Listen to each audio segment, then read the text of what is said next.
Alaikum les bichettes.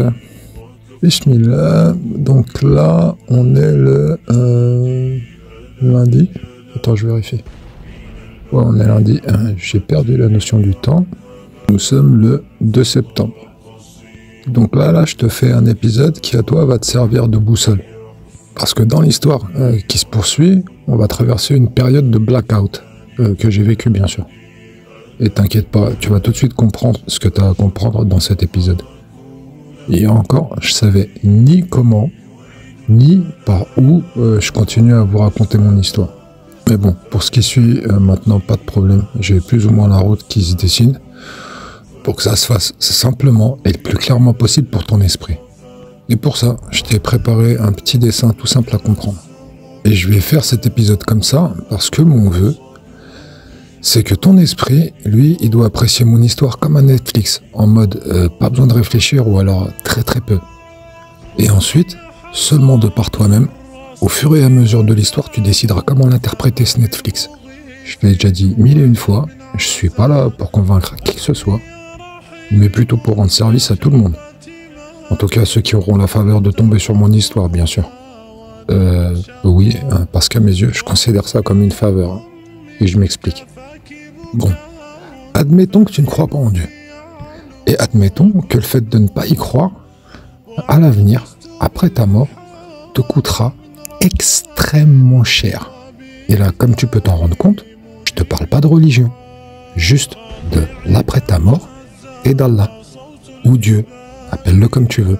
Donc sache qu'à travers mon histoire, je vais te prouver qu'il existe avec une probabilité de 99,9%. Moi, je suis bien au-delà de ça. Je crois pas en Dieu. Je vis Dieu. C'est pas pareil. Après, croire ou ne pas y croire, ça reste toujours du domaine de la croyance. Moi, au-delà d'y croire, je vis les choses. Et ça n'a rien à voir. Et clairement, de par toutes les religions, plein de croyants vivent les choses exactement, bon peut-être pas exactement, mais en tout cas vivent les choses à leur manière, de leur côté. Mais bon, là on retourne à toi qui ne crois pas en Dieu.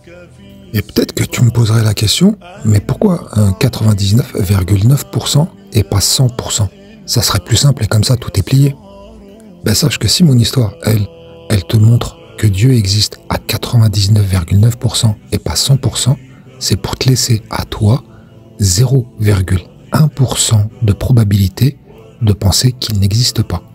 Et même objectivement, mon histoire, elle laissera encore moins de place que 0,1% de probabilité qu'il n'existe pas. Mais bon, autant faire des chiffres qui parlent à l'homme.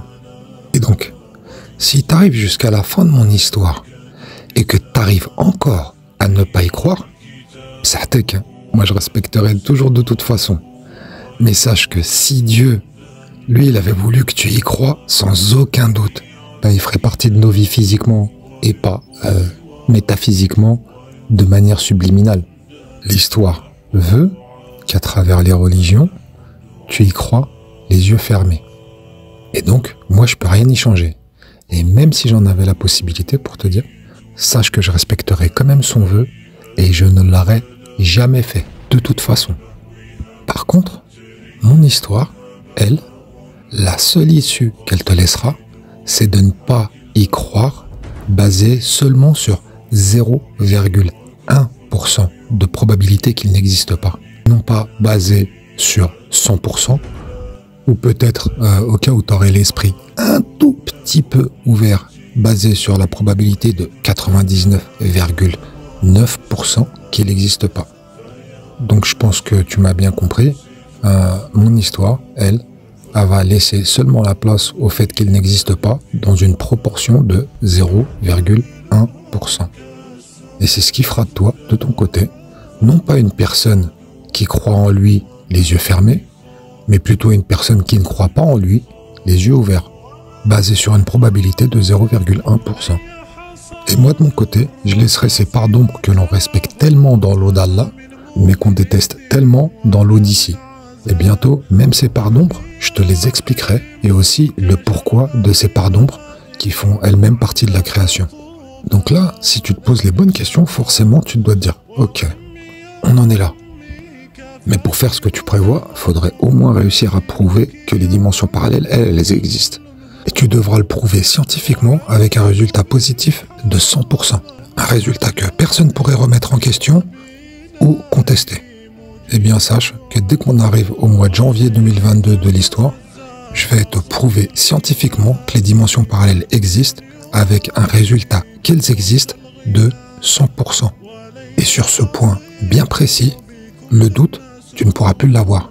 Je t'en donne ma parole d'honneur. Et sache qu'aucun scientifique dans l'histoire a réussi à le démontrer scientifiquement. Donc, t'étonne pas si à la fin de ma démonstration, je me décernerai un prix Nobel tout seul. Parce que les décorations de notre réalité, pour nous, elles valent peau de balle, que dalle. Et j'ai besoin de personne pour me confirmer mon point en or. Je sais ce que je vaux et je sais la valeur de ce que je vais vous apporter. Donc après la démonstration, tu choisiras de me considérer comme un fou si tu veux. Sauf que moi, je te répondrai non, pas fou, mais UFO. J'y tiens. Et quel que soit le choix d'appréciation que tu prendras envers moi, t'oublieras pas la preuve que je vais t'apporter. Et forcément, si tu me détestes, alors tu devras le faire avec le R du mot respect. Et n'oublie pas, ni Einstein, ni la NASA, jusqu'ici a réussi à prouver clairement que les dimensions parallèles existent. Ou ne serait-ce qu'une seule. Bon, et pour en revenir à notre épisode boussole dans l'espace-temps de l'histoire, là je te raconte. Regarde, je t'ai préparé un petit dessin que j'ai nommé Blackout, en référence au fait que la boîte noire s'est arrêtée de fonctionner avec la franchise d'une coupure de courant. Donc là, tu vois, ici j'ai écrit « Dernière vidéo de taf le 28 octobre 2021 ». Donc là, je te rappelle juste que pour l'épisode précédent, il a fallu que je te sorte des photos, celles de papier Georgia, la boîte noire aussi, une vidéo d'un échange qu'on appelle aller-retour entre moi et le développeur, et la petite souris blanche. J'imagine que tu te souviens, c'est l'épisode précédent. Eh bien, sache qu'en parcourant ces photos, je me suis rendu compte d'une chose. Je suis remonté à la dernière photo qui concernait le taf. Et avec ces photos-là précédentes, c'était justement des photos de taf, les vidéos des allers-retours, des trucs comme ça. Et un petit peu de photos de la vie normale, comme tout le monde. Ou peut-être pas comme tout le monde, parce que moi, les photos, de base, j'ai toujours détesté ça. Et ça, depuis toujours. Donc très peu de photos de vie normale.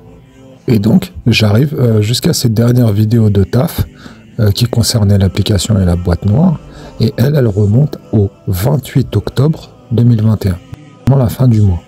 Et donc, chose que je pouvais pas savoir jusqu'à hier, parce que je m'étais complètement interdit de reconsulter les sauvegardes jusqu'au jour où je déciderai de raconter l'histoire. Et c'est ce qui est arrivé. Hier, on est arrivé à une étape où il fallait que je ressorte des photos, donc forcément, ça s'est passé. Et là, je me suis rendu compte que, en même temps que j'ai subi ce blackout de l'application là avec la boîte noire, au final, je me suis aussi pris un blackout de photos et d'éléments constitutifs de ma vie réelle du passé en fait. C'est comme si à partir du 28 octobre 2021, j'étais rentré dans un trou noir et j'ai regardé à quand remontent les premières photos et éléments constitutifs que j'ai continué à prendre au fil du temps, et elles sont apparues le 16 février 2022. Donc tout ce que je vais vous raconter là dans les prochains épisodes, au final, se base sur ma mémoire et les souvenirs que j'en ai. Bon, grosso modo, exactement comme j'ai fait depuis le début que j'enregistre du 10 juillet à aujourd'hui. Donc maintenant que c'est dit, je vais faire de mon mieux pour te montrer la suite de l'histoire que je vais te raconter, donc les prochains épisodes, de manière très simple. Et le petit dessin, lui, il va te servir à te montrer de quoi vont traiter les prochains épisodes. Ah, et juste au cas où, je t'ai dit que les photos reprenaient le 16 février 2022. Et si tu as bien suivi mon histoire depuis les premiers épisodes, eh bien tu te rendras compte que dans cette histoire-là, moi je vais crever tout seul comme un chien 6 jours après le 16 février 2022, quand les photos ont reprise. Donc les photos, elles reprennent le 16 février 2022, et moi je crève 6 jours après, le 22 de 2022. Et si tu t'en souvenais pas, considère-le comme un petit rappel.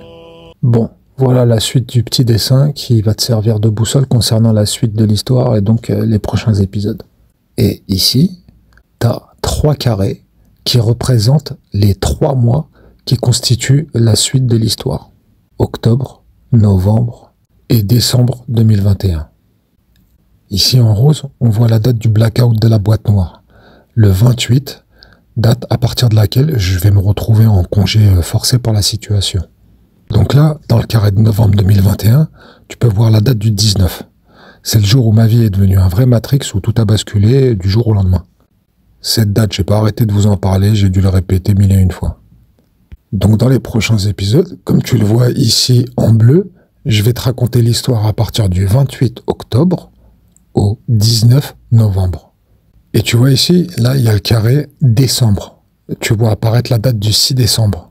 Parce qu'il s'est passé un événement entre le 19 novembre et le 6 décembre qui a fait que j'ai dû partir de l'appartement de Georgia et Papy pour aller m'isoler. Et c'est justement là que j'ai atterri dans la suite de l'hôtel Palladium. Donc, comme tu peux le voir sur l'écran, tout ça, ça représente la suite des prochains épisodes. Ici, de la fin octobre 2021 au 6 décembre 2021, où là l'histoire va prendre un tournant radical. De Matrix, je suis passé à beaucoup plus que Matrix. Donc là, comme tu as vu avec le petit dessin que je t'ai fait, normalement tu devrais être un petit peu préparé aux prochains épisodes. Déjà tu sais plus ou moins ce qu'il en est. À savoir que ces épisodes-là, je vais tout faire pour les torcher le plus rapidement possible en un minimum de vidéos. Puisque s'il y a un épisode là qui me tient vraiment à cœur et duquel je suis pressé d'arriver au bout, c'est celui de la preuve des dimensions parallèles qu'on va appeler épisode prix Nobel. Comme ça au moins vous savez de quoi on parle. Ah, et je précise aussi que prix Nobel, c'est de l'humour. Hein. Pas que je me la raconte. Je dis ça pour les mauvaises langues. Bon, et à part ça, je te fais un petit rappel, parce que je sais pas si j'en ai déjà parlé dans des épisodes précédents. Et si c'est le cas, et que c'est déjà fait, bah au final, ça servira de complément d'information. Juste pour que tu te représentes la somme de travail qui m'attend en fait. Donc comme je l'ai déjà dit, j'ai remis le nez dans les sauvegardes des photos et vidéos qui représentent mon passé des 3 dernières années. Et donc, tout ce que je vous raconte s'est passé comme je vous l'explique dans la chronologie que je te donne. Et tout ça, bien sûr, grâce à ces photos vidéo du passé que j'appelle les pièces jointes ou les photos témoins. La somme de toutes ces pièces jointes sur les 3 smartphones représente 34, 36, peut-être même 37 000 pièces jointes. Après, je me souviens plus du nombre exactement. Mais bon, c'est facile à vérifier. Et donc, toutes ces pièces jointes, je vais m'en servir pour vous raconter l'histoire. Et à mes yeux, c'est la façon la plus simple et surtout la plus logique où les éléments seront balancés exactement dans l'ordre où je les ai reçus. En tout cas, je les ai vécus.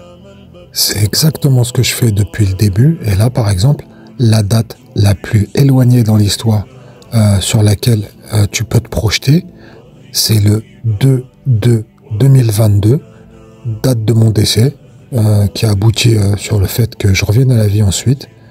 Bon, une vie qui objectivement n'en était pas une parce que je suis revenu ni mort ni vivant, mais les deux à la fois, mort-vivant. Donc pour en revenir aux photos témoins, lesquelles j'ai remis le nez dedans hier, je vous donne mes premières impressions.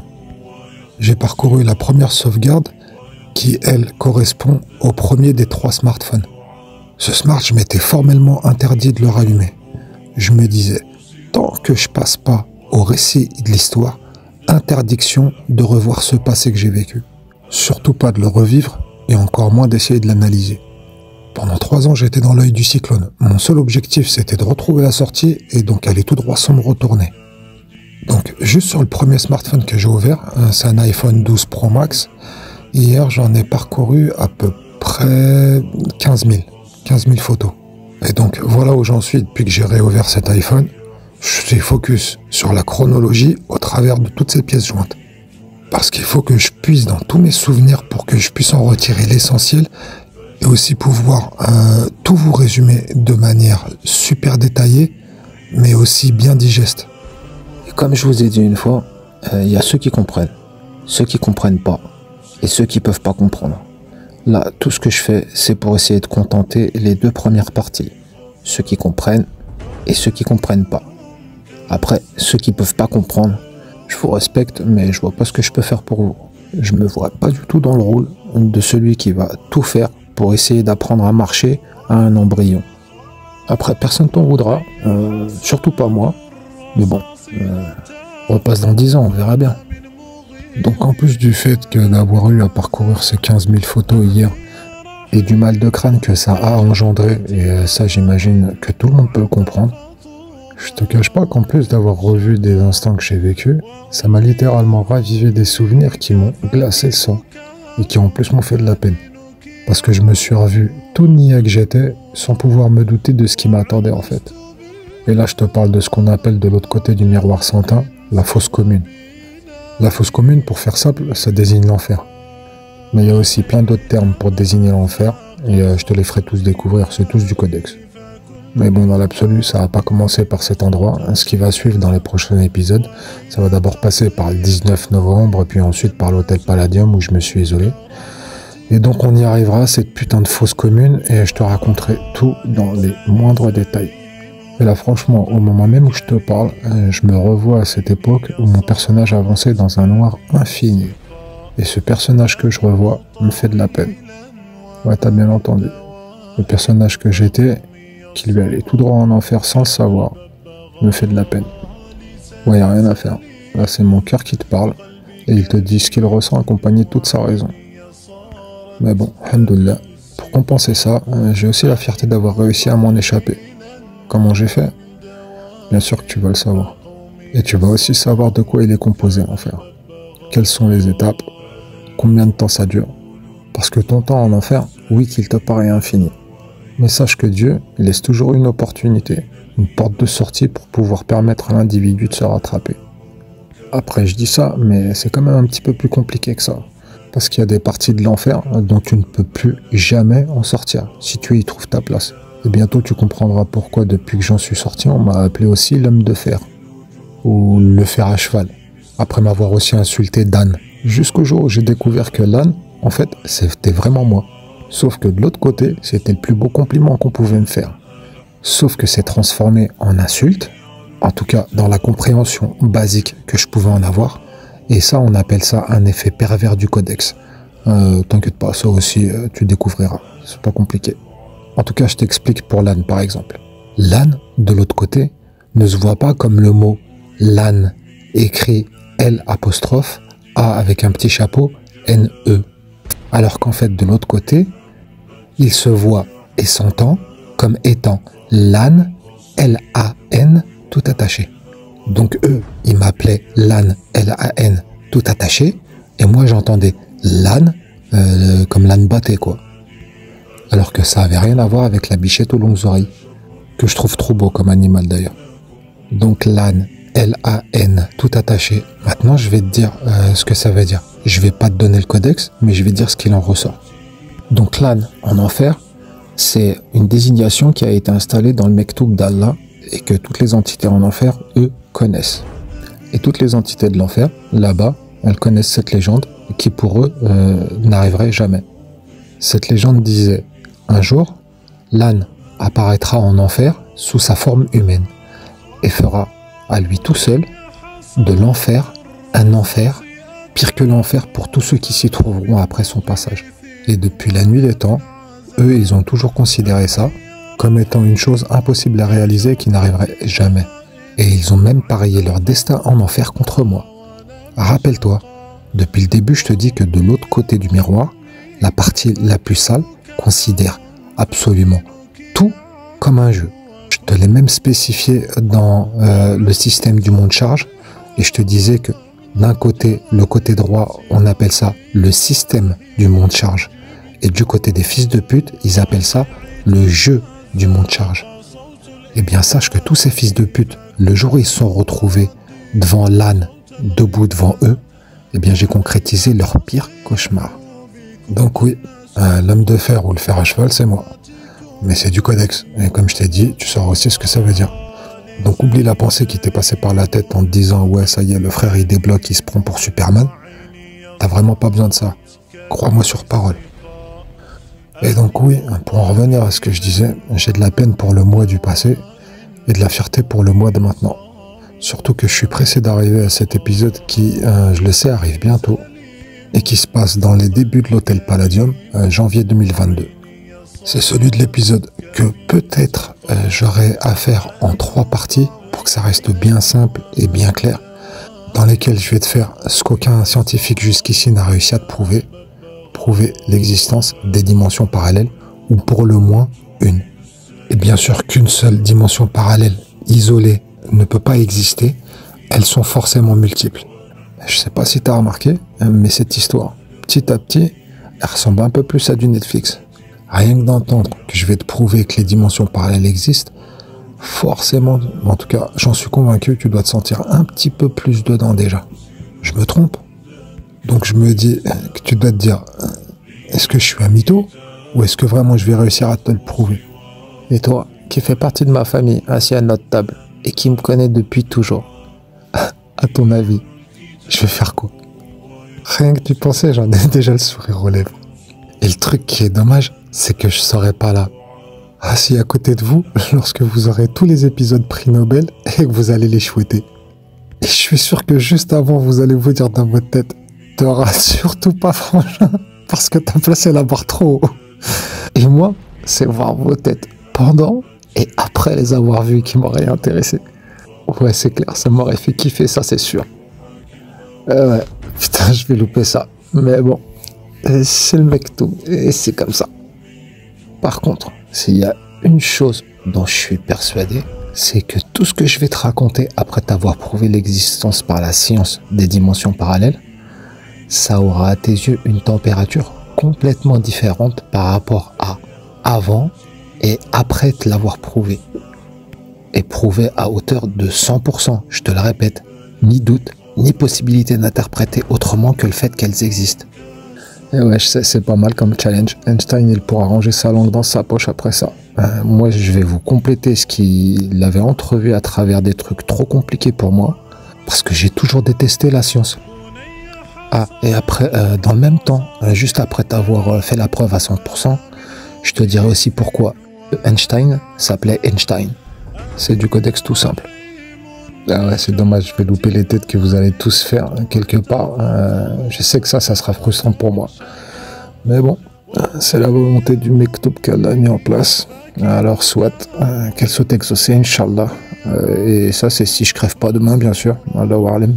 Toujours et pour toujours. Bon, allez. Tchuss les bichettes. La suite au next épisode, Inch'Allah. Et tiens, regarde le clip qui va suivre. Je le trouve super intéressant. Ça parle des préjugés. لا إله إلا الله وأشهد أن محمدا رسول الله آمين يا رب العالمين الله أكبر الله أكبر الله أكبر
لا إله إلا الله وأشهد أن محمدا رسول الله.